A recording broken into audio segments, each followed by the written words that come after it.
अदृष्ट पूर्वा दृष्टा सा सुंदरी स्मित भूषणा। एक हाथ में वर, पास, अंकुश और अभय मुद्रा को धारण करने वाली, मधुर मुस्कान से युक्त, उनका चेहरा देखकर ऐसे लग रहा है कि मंद मंद मुस्करा रही। वे भगवती कौन थी? माँ भुवनेश्वरी हमें दृष्टिगोचर हुई, दिखाई दी, जिन्हें हमने पहले कभी नहीं देखा था। ऐसा ये तीनों त्रिदेव आपस में विचार करने लगे, बात करने लगे।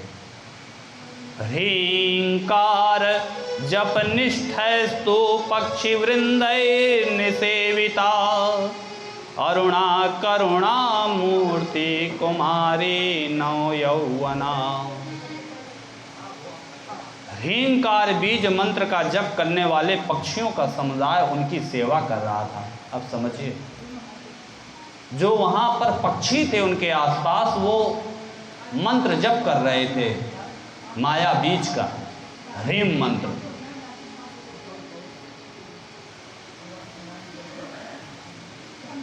और वे साक्षात करुणा की मूर्ति थी। सभी प्रकार के परिधानों से सुसज्जित थी, मुखमंडल पर मंद मंद मुस्कान, विभिन्न आभूषणों से अलंकृत, सबका बड़ा वर्णन किया गया है। माँ का स्वर्ण निर्मित श्री चक्राकार कर्णफूल से सुशोभित, उनके कर्णफूल कानों में जो माताएं पहनती हैं, चक्राकार, चक्र की तरह गोल, जिसे आज वो बाला ही क्या बोलते हैं उसको, जो भी हो बोलते हैं, गोल चक्र हो गया। इस तरह से बड़ा सुंदर जो है कानों में भी पहने हुए हैं। उनकी सखियां का समुदाय, उनकी सखियां भी हैं, वो सब उनका नाम ले ले करके उनकी स्तुतियां कर रही हैं। तो उनके नाम कौन कौन हैं? भुवनेश्वरी, और एक नाम है हृणलेखा। हृणलेखा।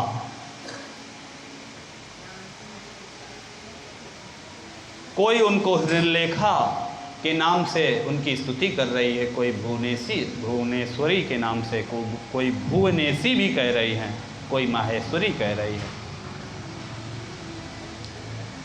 और वे षटकोण के मध्य में यंत्र राज के ऊपर विराजमान है। दृष्ट्वा तां विस्मिताः सर्वे वयं तत्र स्थिता भवन्, केयं कांता चा किं नाम्ना जानीमो अत्र संस्थिता। उन भगवती को देखकर हम वहीं आश्चर्यचकित हो गए। कुछ देर रुके रहे, पर यह नहीं जान पाए कि ये वास्तव में, नाम तो जान गए, सब लोग उनकी स्तुतियां कर रही हैं, उनका स्वरूप देख लिए, पर हैं कौन। दूर से देखने पर वो सहस्त्र नयना, हजारों नेत्रों वाली, हजार हाथ से युक्त बहुत सुंदर लग रही थी। पास में जा रहे थे तो उनके 4 हाथ दिख रहे थे, दूर से हजारों हाथ दिखने लगते थे। मतलब एक बुद्धि जैसे चकरा जाए, कुछ समझ में नहीं आ रहा था कि आखिर ये हैं कौन। हे नारद, हम लोग सोचने लगे, ना तो यह अप्सरा है, ना गंधर्वी है, ना कोई देवांगना है, फिर ये कौन हो सकती है। इसी संशय में पढ़कर थोड़ा देर हम वहाँ खड़े रहे। तभी भगवान विष्णु ने थोड़ा देर बाद अपने अनुभव से मन में विचार करके हम दोनों को बताया, एसा भगवती देवी सर्वेषां कारणं हिनः, महाविद्या महामाया पूर्णा प्रकृतिरव्यया। यही महाविद्या महामाया पूर्णा तथा शाश्वत प्रकृति रूपा भगवती जगत जगदम्बा है। भगवती जगदम्बा है, हम सब की कारण स्वरूपा हैं। जो कम बुद्धि वाले होते हैं जन, जो अल्प बुद्धि वाले होते हैं, इस तरह से उस परा भगवती को नहीं जान पाते हैं। केवल योग मार्ग से ही वे ज्ञेय हैं। ये देवी परमात्मा की इच्छा स्वरूपा तथा नित्यानित्य स्वरूपिणी। हे ब्रह्मा एवं शंकर जी, देखिए दिव्य आभूषणों से अलंकृत इन भगवती के सेवा में कितनी सुंदर दिव्य अंगनाएं मनोयोग से संलग्न हैं। हम लोग बड़े सौभाग्यशाली हैं, कृतकृत्य हैं, जो हमें इनका साक्षात दर्शन हो रहा है। पूर्व काल में हम लोगों ने बड़े प्रयत्न से, तृतीय विष्णु भगवान कह रहे हैं दोनों से, हमने बड़ी तपस्या की थी, उसी का यह उत्तम परिणाम है। अन्यथा ऐसा स्नेह पूर्वक दर्शन हम लोगों को देवी जी कैसे देती। किंतु जो विषयासक्त लोग हैं, विषयों में जो आसक्त हैं, उनको देवी जी कभी दर्शन, अरे दर्शन साक्षात देना तो दूर, अपने मंदिर तक में जल्दी नहीं बुलाते हैं।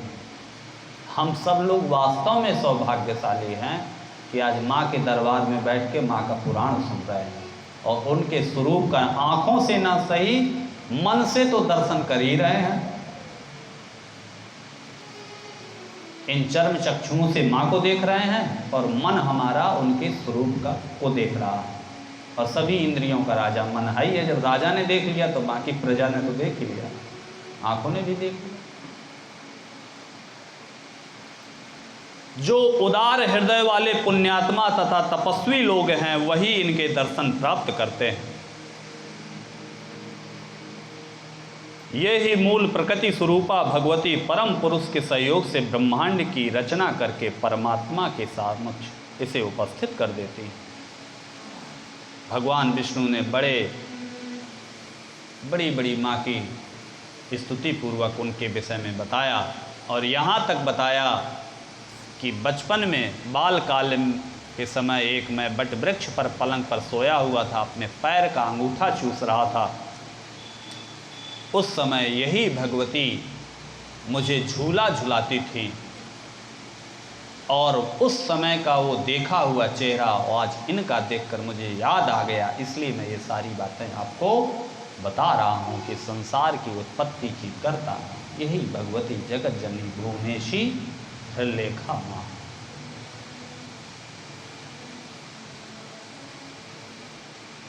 ब्रह्मा जी ने कहा तब प्रभु देर किस बात की, शीघ्र उतरा जाए विमान से और पास में चला जाए। अभी ये विमान में ही बैठे बैठे इतनी वार्तालाप इन लोगों की हुई। पास में चलते हैं, अगर वहां पर पहुंच जाते हैं तो बड़ा सुंदर है, अगर द्वारपाल रोक देंगे तो जहां रोक देंगे वहीं से उनकी स्तुति करेंगे, प्रार्थना करेंगे।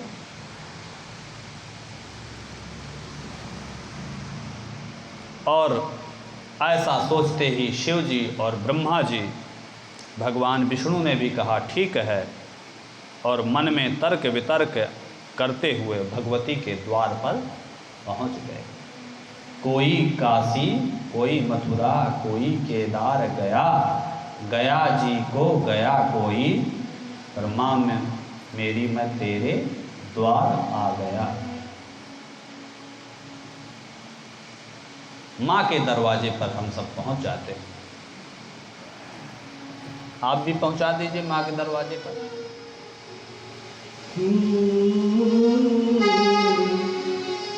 मैं तो आरती उतारूं संतोषी माता की, जय जय संतोषी माता, जय जय माँ, संतोषी माता जय जय माँ, संतोषी माता जय जय।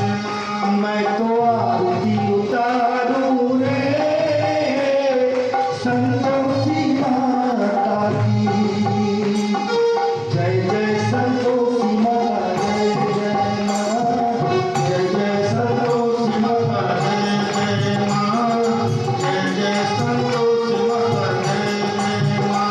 बड़ी ममता है बड़ा प्यार माँ की आँखों में, हमारी आँखों में बड़ी करुणा और माया दुलार माँ की आँखों में, माँ की आँखों में।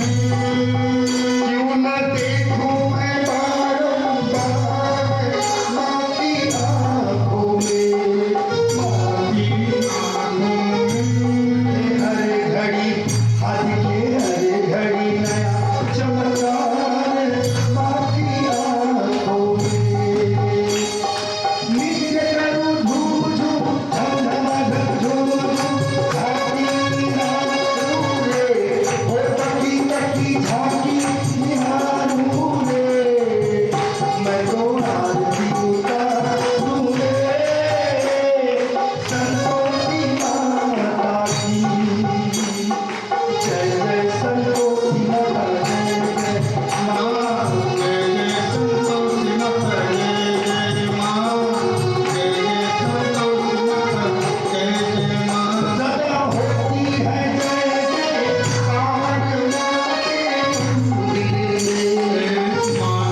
आरती वाला भजन।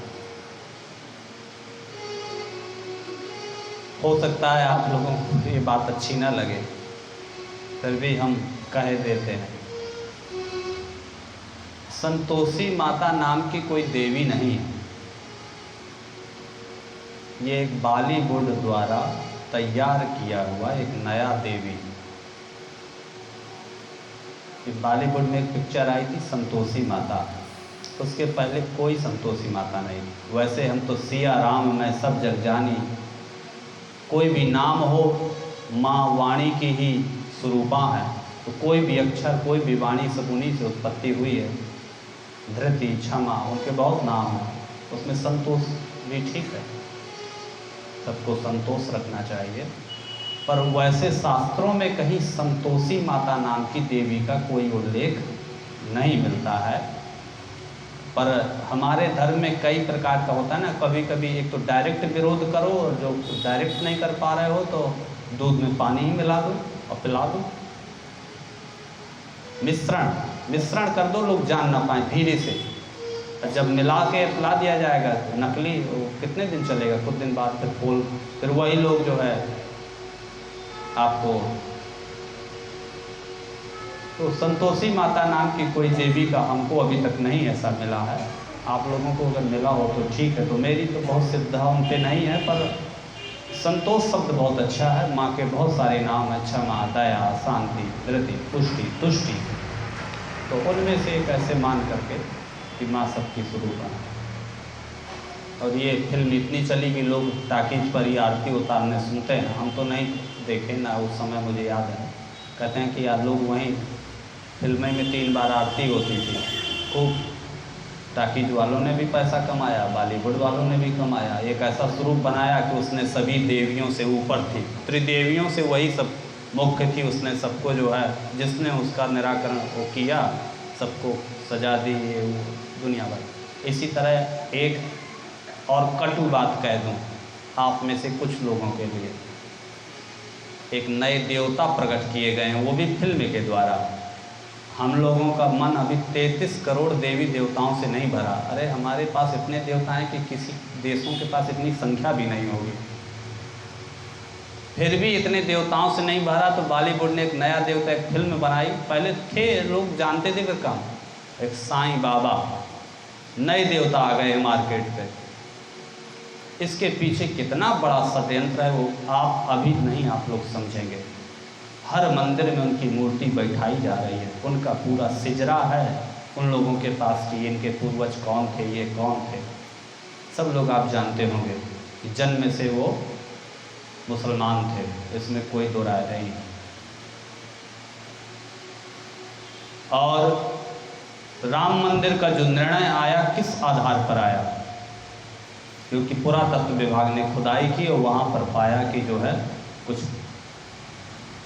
अवशेष धार्मिक हिंदू धर्म से हैं। और दूसरी चीज़ सबसे बड़ा जो कारण रहा, भले वो मस्जिद का स्वरूप वो लोग मानते रहे, हम लोग उसको विवादित ढांचा ही कहते रहे, पर वहाँ अनवरत हिंदुओं द्वारा पूजा की जाती रही,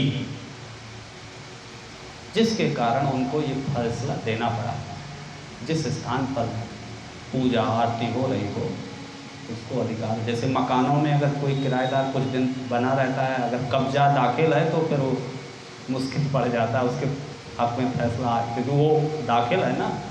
और यहाँ हमारे हर मंदिर में साईं बाबा दाखिल कब्जा धारक हो गए। और इतना ही नहीं, जो हमारे मुख्य देवता हैं वो देवता तो बेचारे कोने में कहीं ऐसे दबे दुबे बैठे हैं, उनकी विशाल मूर्ति उनसे बड़े। और जहाँ स्वतंत्र मूर्ति बनाई जाती है, मंदिर उनके बन रहे हैं, वहाँ उनका विशाल सिंहासन लगता है और शालिग्राम भगवान गणेश जी और शंकर जी यहीं उनके नीचे पैरों के आसपास बेचारे दब के इतने उतने। और बड़ा षड्यंत्र, अब उनके नाम से मंत्रों का सृजन हो रहा है, ओम साईं राम। उससे भी बड़ा षड्यंत्र कि उनकी मूर्तियां जो बनाई जा रही, कहीं विश्व रूप दिखाया जा रहा है, कहीं वो चक्र लिए हुए हैं, कहीं त्रिशूल लिए हुए। ये है दूध में पानी मिलाना। आज हम किसी संत की, हो सकता है वो उस समय के बहुत अच्छे संत रहे हो, हमारे इतने बड़े बड़े संत हुए, क्या कभी नारद जी स्वयं भगवान बने? क्या वशिष्ठ जी ने खुद भगवान बने? अत्रि ऋषि कभी खुद भगवान बने? व्यास जी ने खुद अपने आप को भगवान घोषित किया? कभी नहीं। हमारे भगवान भगवान है। जो ऋषि मुनि संत साधु संत हैं, हम उनकी श्रद्धा करते हैं, उन पर विश्वास करते हैं, गुरुवत मानते हैं, पर उनको सीधे भगवान बना। और यही विडंबना समाज की भी है।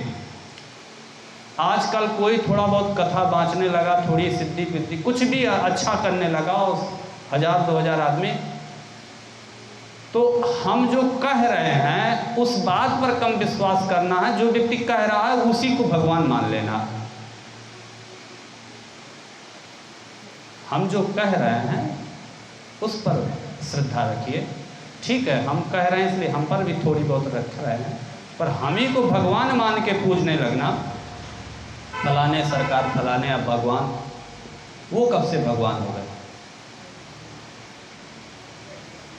तो स्वविवेक का प्रयोग करिए, किसी के झांसे में मत आइए। आप लोगों पर विशेष कई प्रकार के आक्रमण हो रहे हैं, अभी भी हो रहे हैं, और ये होता आया है सना बहुत पहले से, सतयुग से होता आया है, अभी भी हो रहे हैं। आप लोगों को सावधान रहना है। जो मूल हमारे देवी देवता हैं उनकी आराधना पूजा करनी है। बाकी यहाँ वहाँ ज़्यादा भटकना नहीं, जो भटका सो भटका। इसलिए किसी को अगर दुख लगा हो, किसी की विशेष श्रद्धा हो, तो मैं उससे क्षमा, आप खूब मानिए, हमें कोई दिक्कत नहीं है। पर ऐसा ना हो कि एक दिन सभी मंदिरों में वो विराजमान हो जाएं और आने वाले 150 साल बाद कोई एक एप्लीकेशन ऐसा दे कि देखिए ये हमारा है, हमारी ज़मीन है, हमारा स्थान है, हमारा देवता है, ये पूरा सिजरा है उनका, ये हम उनके वंशज हैं। आप कुछ नहीं कर पाएंगे, कुछ नहीं कर पाएंगे। संख्या तो बढ़ ही रही है, आपकी घट ही रही है। नेता कुछ नहीं करेंगे, जिसकी संख्या होती है उन्हें सत्ता चाहिए, उसी के पक्ष में वो बहुत समय बोलने लगेंगे, और कोर्ट भी उन्हीं के आधार पर निर्णय देके आप एक साथ हजारों देश के मंदिर आपके रातों रात 1 घंटे में उनके पास हो जाएंगे, और सभी मूर्तियाँ उठा के। इसलिए जिसकी जहाँ तक हद है उसको वहीं तक रखिए, उनको प्रणाम करिए, उन पर श्रद्धा है, नमस्कार वंदन कर लीजिए, उनका कोई लेता है। घर में लाके मत बैठाइए। कुत्ते को पालते हैं तो कुत्ते को दरवाजे तक रखते हैं, जो बिस्तर पे बैठाने लगता है समझ लो कि पूर्व जन्म का या तो ये कुत्ता रहा होगा या वो कुत्ता इसका कोई माई बाप रहा होगा। तो जिसकी जहाँ तक हद है उसको वहीं तक रखना चाहिए। जब इन त्रिदेवों ने देखा तो विमान से उतर पड़े, और विमान से उतरकर देवी जी की ओर जाने लगे। देवी जी ने इनको देखकर मंद मंद मुस्करा दिया, और मुस्कराते ही वो तीनों देवता तीनों देवियों के रूप में, स्त्री रूप में परिणत हो गए, बदल गए। ब्रह्मा जी स्त्री बन गए, विष्णु भगवान स्त्री बन गए, और जो है देवी के खाली मुस्कान से ही अपने आप अब ये देखने लगे, अरे क्या मेरा पीताम्बर कहाँ गया। वो व्याघ्र चर्म देख रहे हैं, शिव जी कहाँ गया, ये मेरी करधनी और ये कहाँ से आ गई, बाली कहाँ से आ गई। बड़ी बड़ी खूबसूरत सुंदर देवियाँ बन गए, ये तीनों युवती बन गए, और आश्चर्यचकित होकर उस महामाया भगवती के पास पहुँच गए। वयं युतयो जाताः सुरूपाश्चारुभूषणाः विस्मयं परमं प्राप्ता गतास्तत्सन्निधिं पुनः।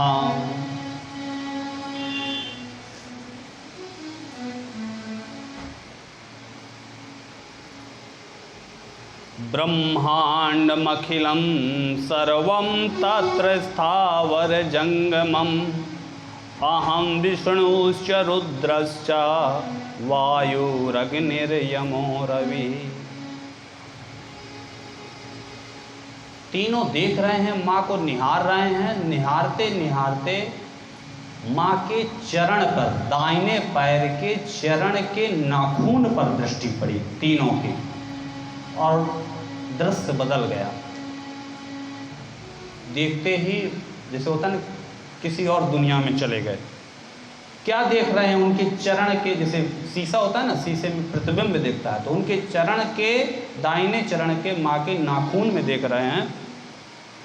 ब्रह्मांडमखिलं सर्वं तत्र स्थावर जंगमम अहं विष्णुश्च रुद्रश्च वायुरग्निर्यमो रविः वरुणा शीतपुष्टष्टा कुबेरः पाकशासनः पर्वताः सागरा नद्यो गंधर्वाप्सरसः।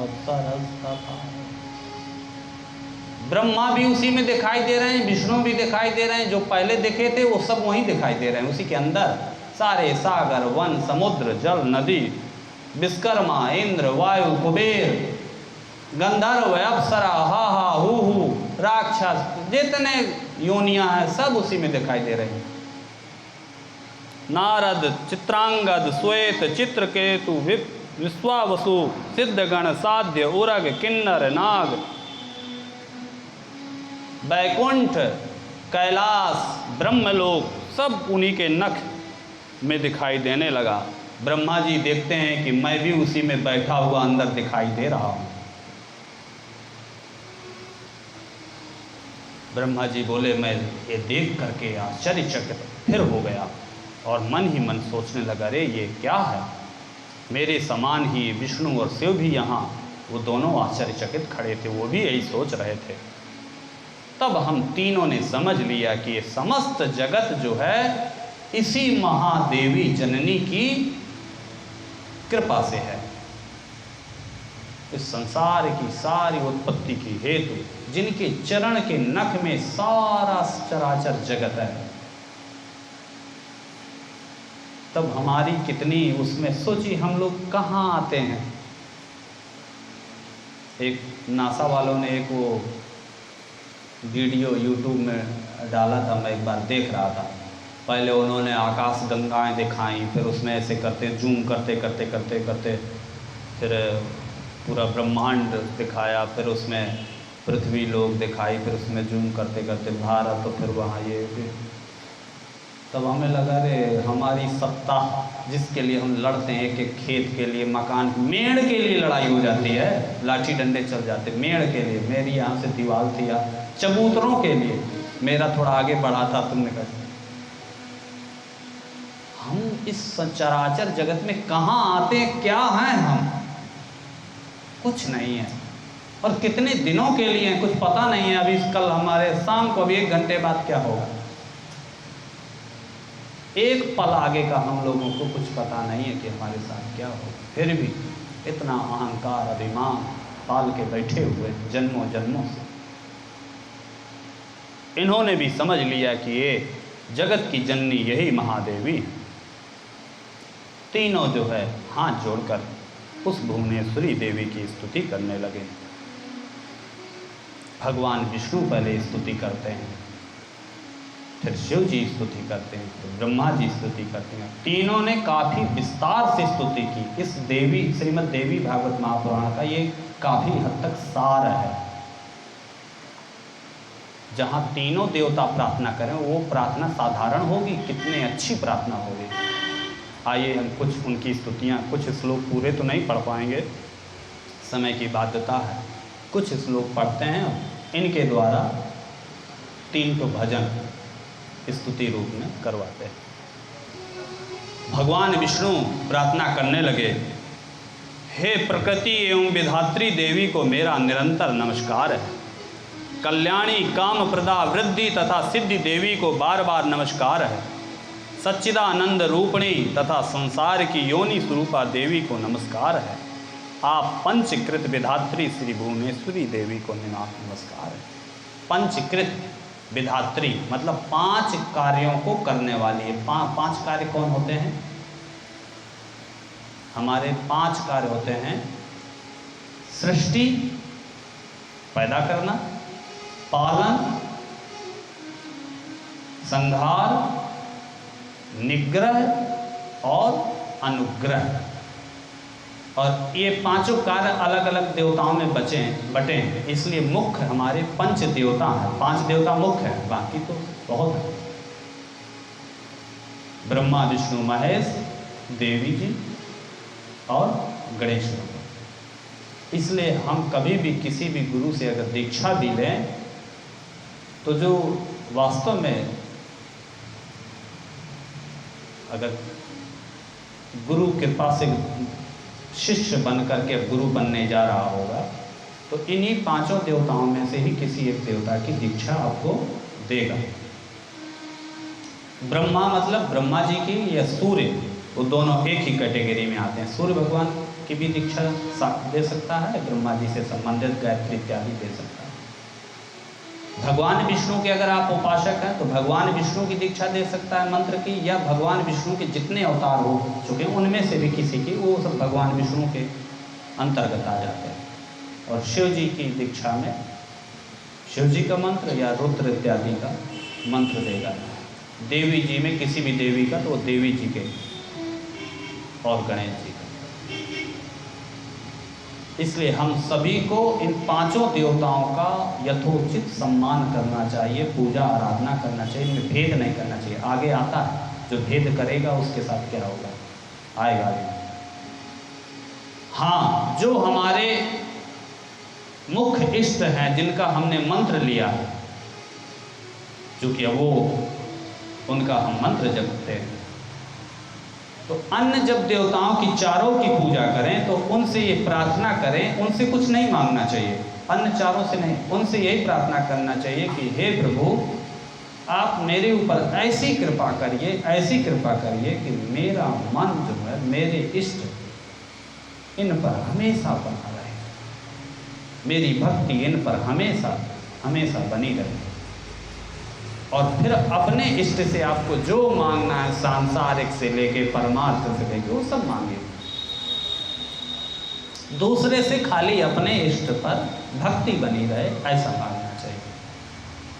ऐसा पूरी पीठाधीश पर मेरे गुरु पूज्य शंकराचार्य जी महाराज, वर्तमान में जो स्वामी श्री निश्चलानंद महाराज जी का हमने प्रवचनों में कई बार सुना।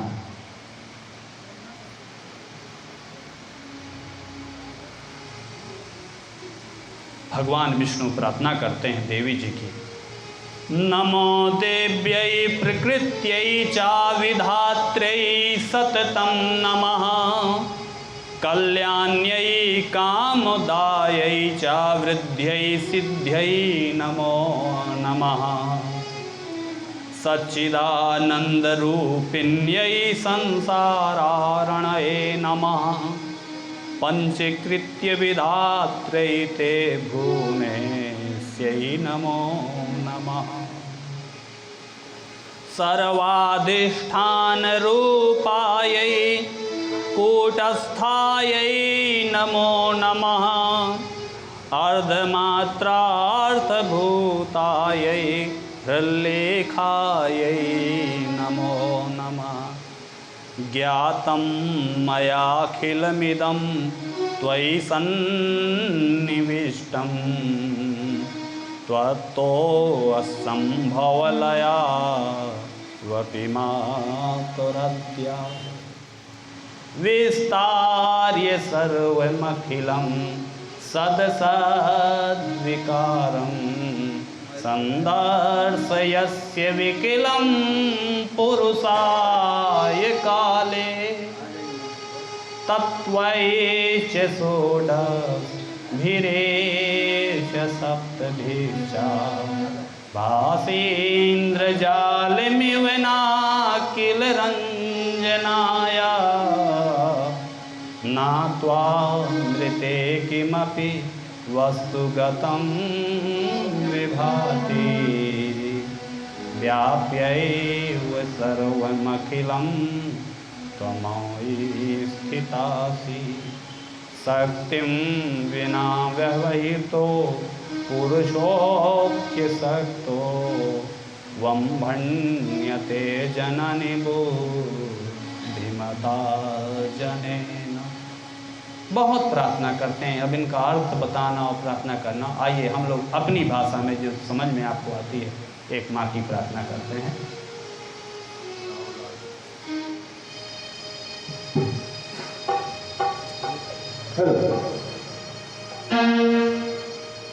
सदा भवानी दाहिने सन्मुख रहे गणेश पंचदेव रक्षा करें। ब्रह्मा विष्णु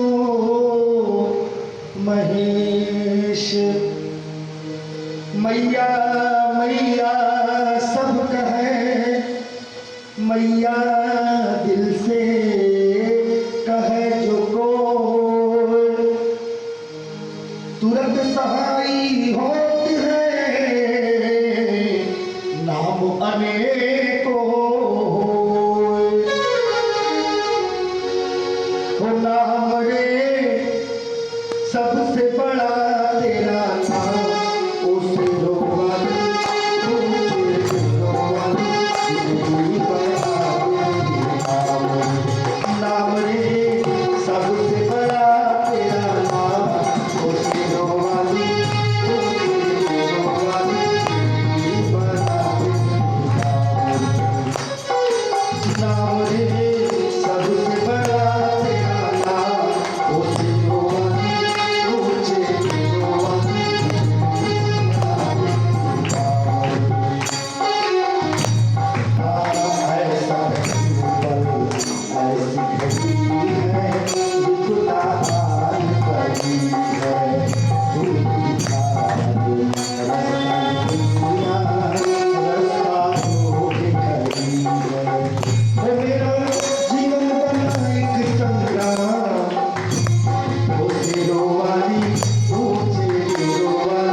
ब्रह्मा विष्णु शंकर ने जरूर अखिल जगत की सृष्टि की है। जो ऐसा बोलते हैं वे लोग अन्यथा बोलते हैं, वे कुछ भी नहीं जानते हैं।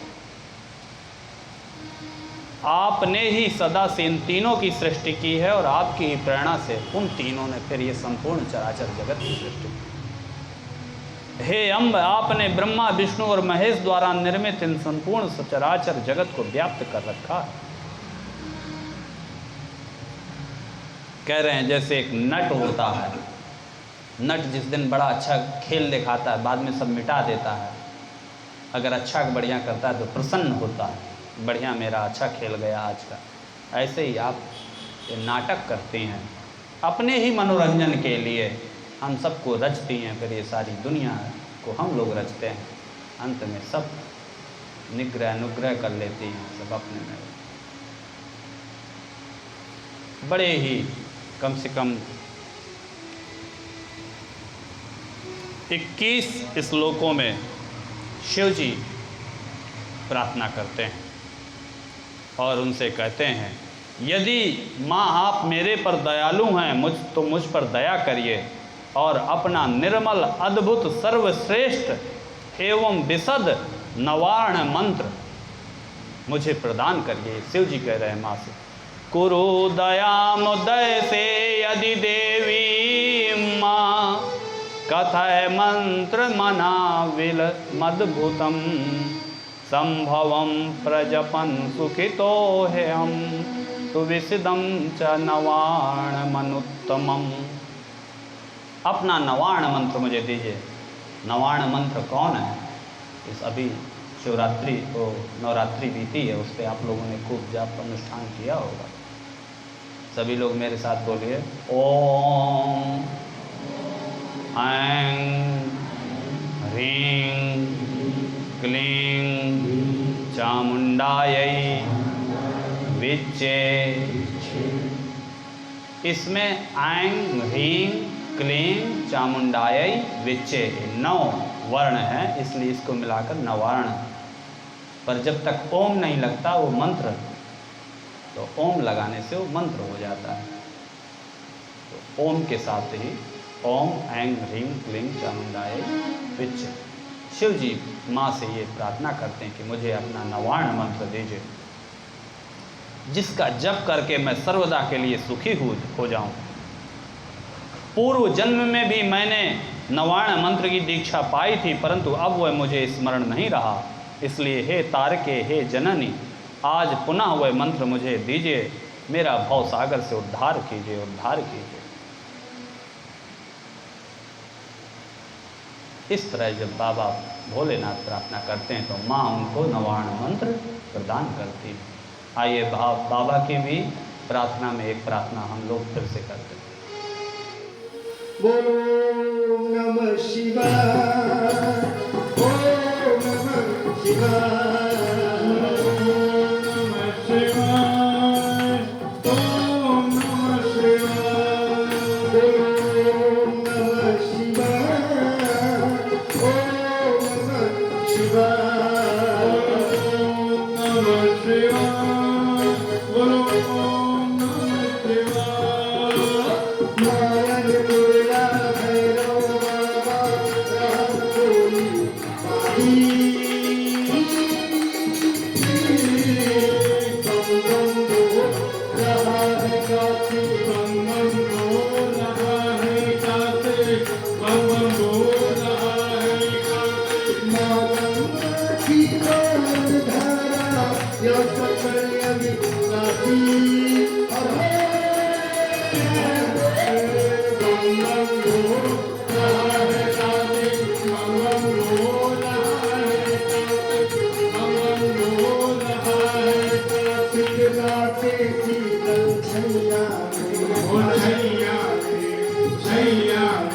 दुर्गा जी की अगलैया, दुर्गा जी की अगलैया, दुर्गा जी की अगलैया। अरे अरबी पठाने बातें बन के दादी,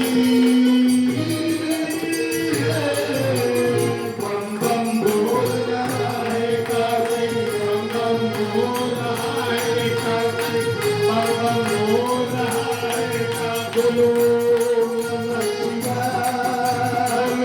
बोलो नमः शिवाय, बोलो नमः शिवाय, बोलो ओम नमः शिवाय।